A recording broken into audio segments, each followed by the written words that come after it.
What if taking care of yourself actually helped you show up better for everyone else? I'm Janet Jacks, Coach Janet J, and this is your next best step.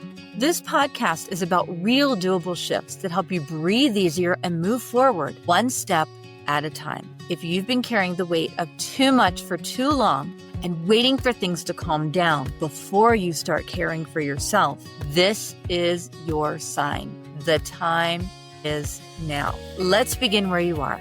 You were made for more than just surviving. It's the beginning of December, and you're already dealing with energy drains that are specific to this time of year, and most of them are invisible until you name them. Let me guess where you are right now. You woke up tired. You've got a to-do list that keeps growing. You're managing everyone else's expectations and emotions. You're spending money you may or may not have. You're trying to create magical moments while running on fumes.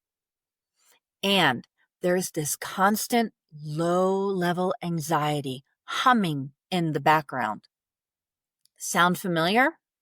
The American Psychological Association reports that 89% of adults experience increased stress during the holidays. Here's what they don't tell you.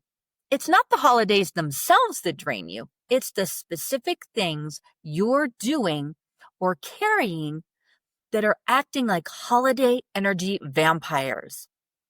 And until you identify what's actually draining you, you can't protect your energy.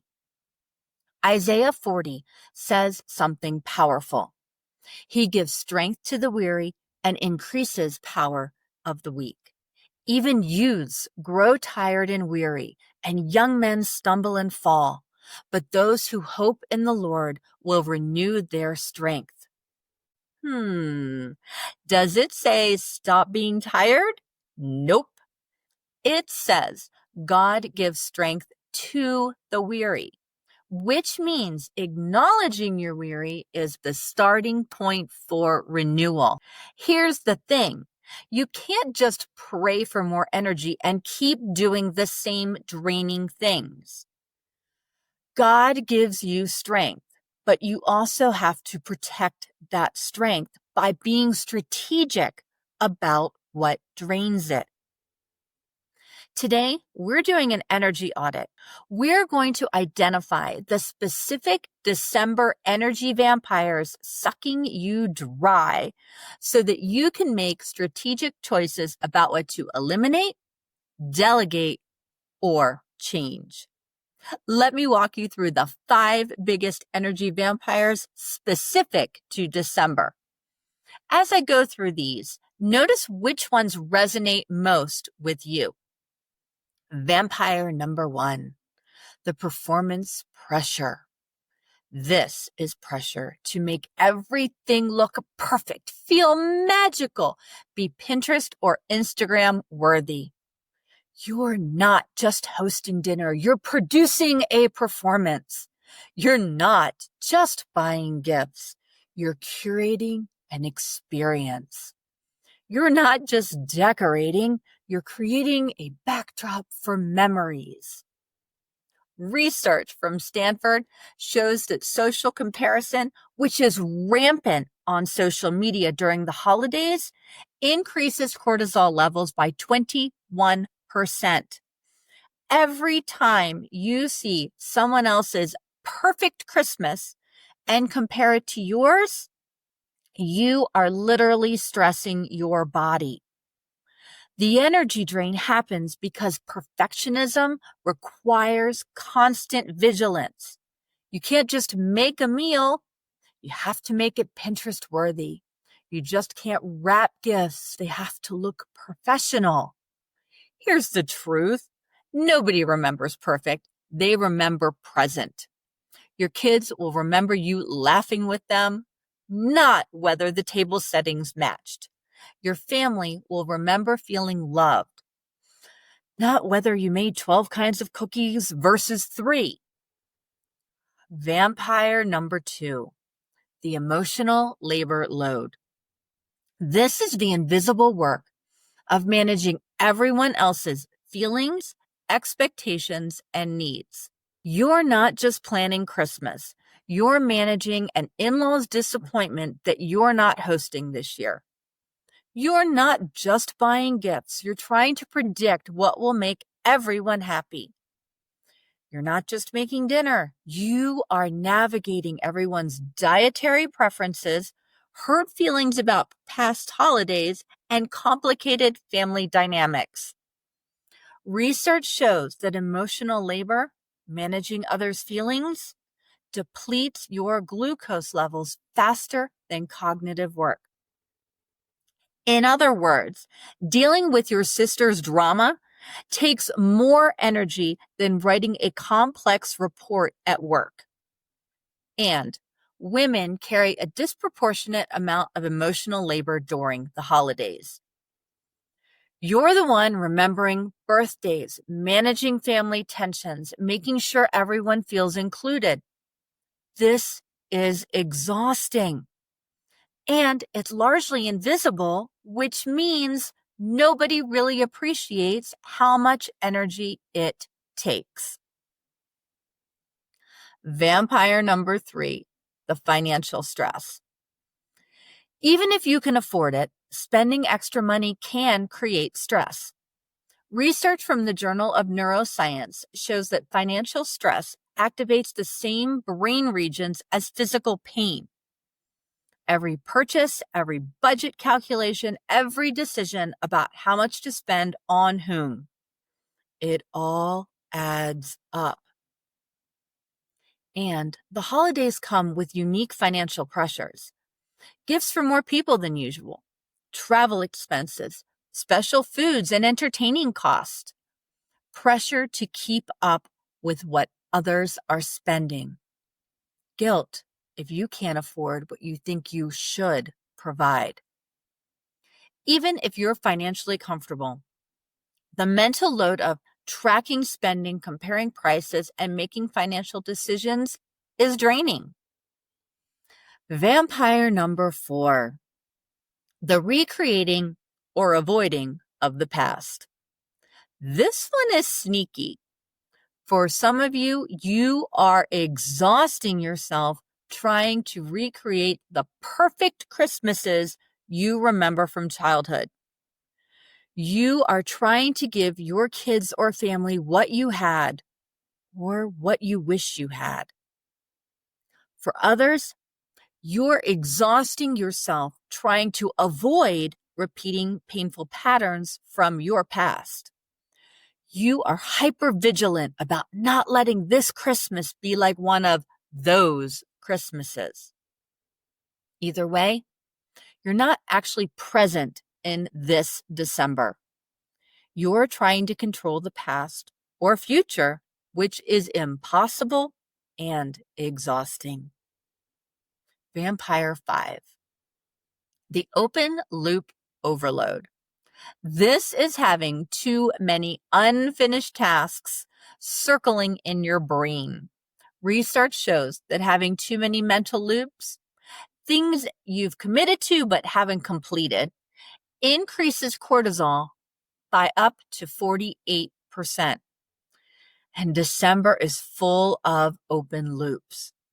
Gifts you haven't bought yet, cards you haven't sent, decorations you planned to put up, events you said yes to but haven't put on your calendar, meals you promised to make, people you need to call back, thank you notes you owe from last year. Every single one of these sits in your brain, taking up space and energy, even when you're not actively working on them. Your brain is like a computer with 47 tabs open. No wonder you're exhausted. Okay, now let's do that actual audit. I want you to grab a pen and a piece of paper or your notes app and do this with me. Step 1, identify your top 2 energy vampires. Which of those 5 energy vampires resonated most? Pick your top 2. Maybe it's the performance pressure and emotional labor. Maybe it's the open loop overload and financial stress. Maybe it's recreating the past performance and pressure. Write down your top 2. Step 2, list specific examples under each of your top 2. Write 3 to 5 specific examples of how this shows up in your life right now. For instance, if performance pressure is one of yours, maybe it's elaborate table settings I saw on Pinterest, or feeling like I need to decorate every room. Maybe it's pressure to have matching pajamas for the family photo, or stress about homemade gifts versus store-bought ones. If emotional labor is yours, maybe you're holding on to managing my in-laws' feelings about where we're spending Christmas, or trying to keep my sister and brother-in-law from arguing at dinner.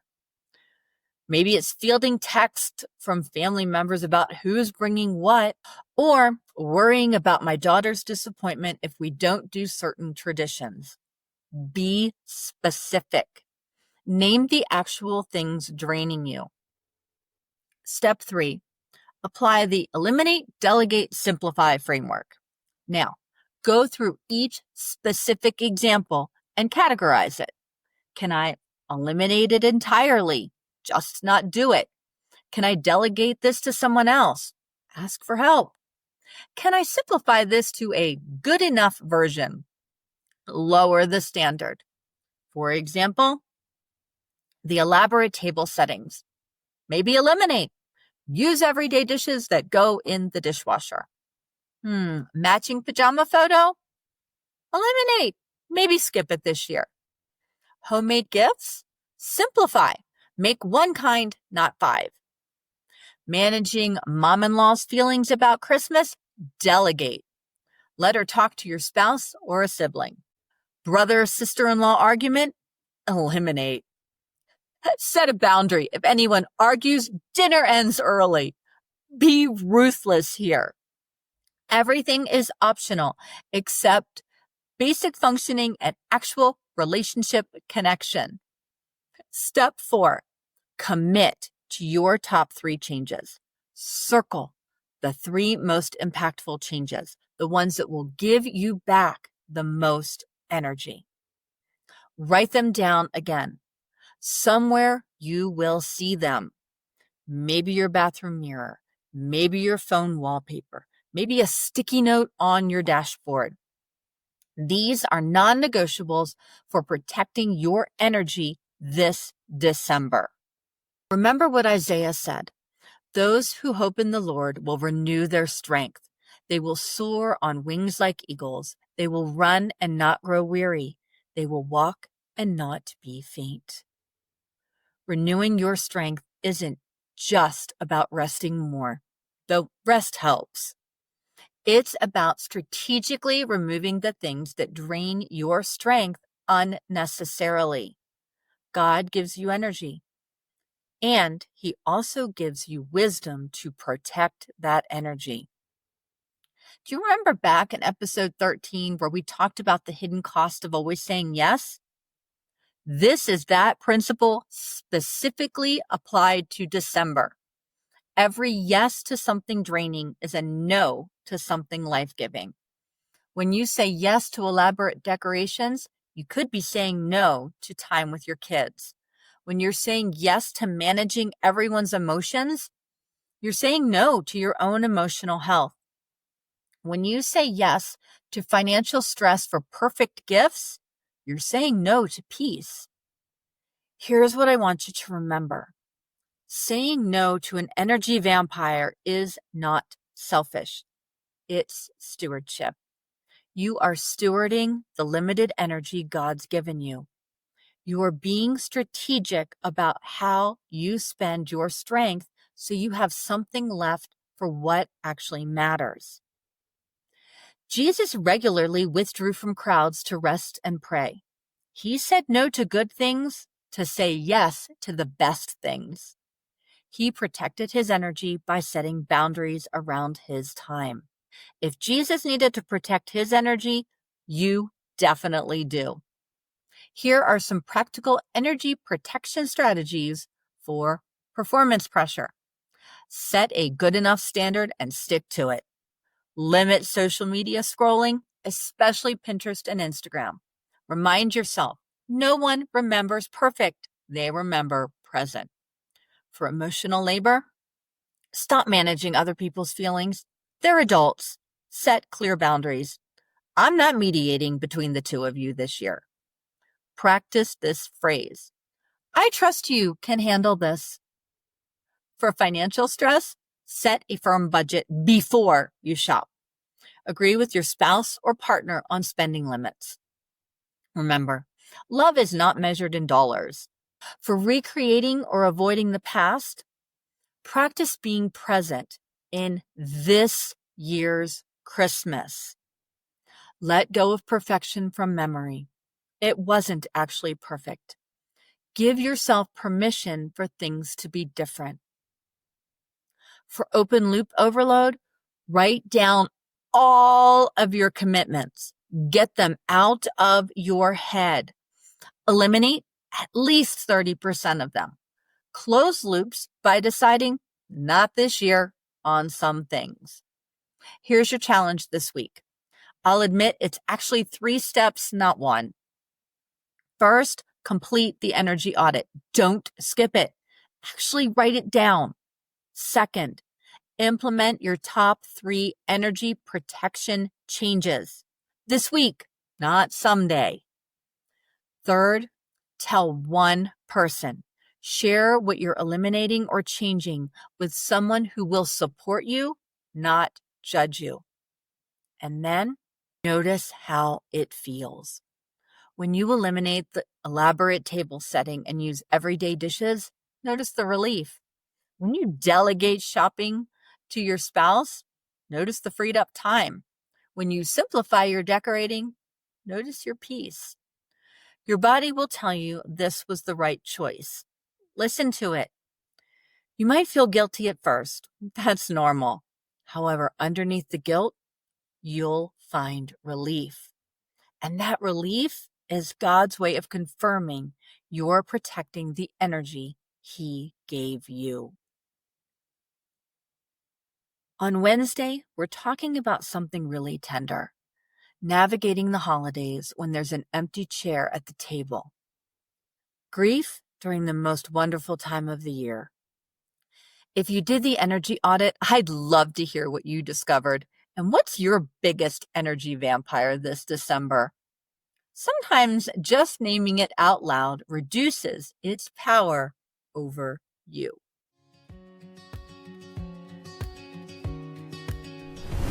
All right, you've got your next step. Small, doable, and real. If this inspired you, make sure to grab your free 5-minute daily reset at yournextbeststep.com. It's my gift to help you pause the chaos and reconnect with what matters most. Be sure to subscribe. And if someone came to mind while you listened, please share this with them. Remember, you are seen, you are known, and you matter. Be kind to yourself along the way. You are making real change, one step at a time.